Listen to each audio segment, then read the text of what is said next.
Belle's Big Move by Tom Shea Zapian. There are lots of lovable puppies in the world, but of all the little puppies anyone could possibly know, there was probably none as lovable as Belle. She had style, charm, and flair. She even had a fancy little collar. There was no denying it. Belle was one pretty puppy. Belle lived in a beautiful house in Palm City and had everything a puppy could possibly want, plus a few extras. She was neat, tidy, and well-mannered, but most of all, she was loved by Sophia. Belle and Sophia did everything together. They strolled by the school and played in the park. They went shopping downtown. And every Saturday, they strolled to the Palm City Cafe for biscotti and tea. On this Saturday, the cafe owner gave Belle a fancy little treat. Sophia grinned and adjusted the collar on her puppy. "Belle, can you say thank you?" As soon as they finished at the cafe, it was time for the puppy salon. This was Belle's favorite place. "Up you go, Belle," Sophia said, lifting her onto the table. "It's time to get beautiful." When Belle's hair was all brushed, her nails were all clipped, and her ribbon was tied in a perfect bow, it was time to go home. When they got there, Sophia's parents had some news. They told her they were going to move. "We have to move? Where?" Sophia cried. "And so soon?" Seeing Sophia upset did not make Belle very happy.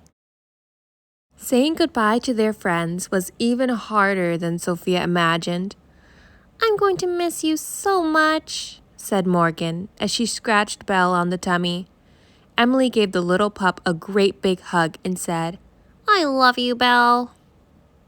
When they arrived in Pineville, Sophia couldn't help but notice how different everything was. There was no tall buildings or busy streets or crowded sidewalks. "It'll never be a Palm City, that's for sure," Sophia said. "But at least my best friend is right here with me." Sophia gave Belle a long hug.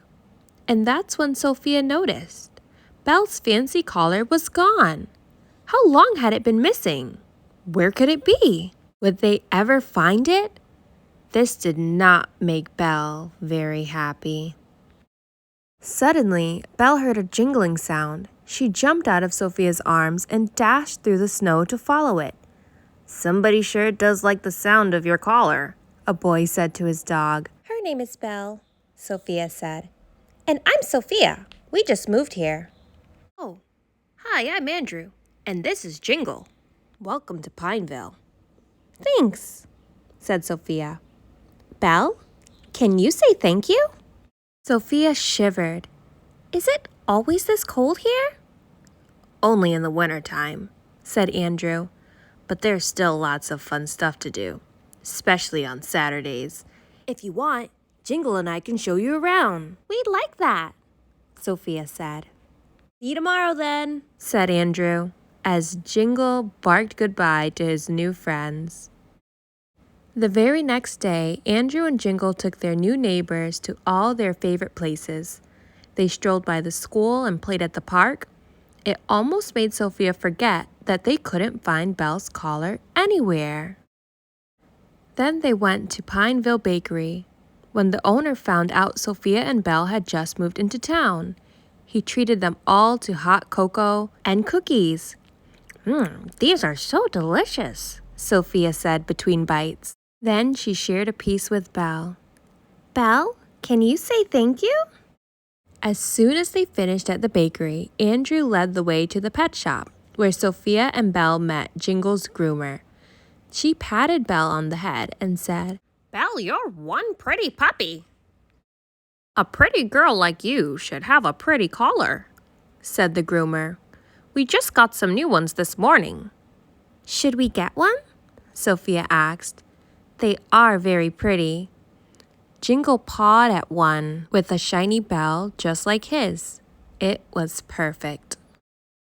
That night, in their new bed, Belle's collar rang sweetly, and Sophia talked about all the good things that happened that day.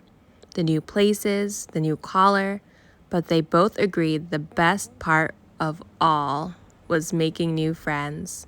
That made Belle very happy. The end.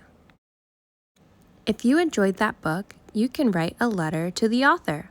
I'll leave the address in the description below. Good night, friends.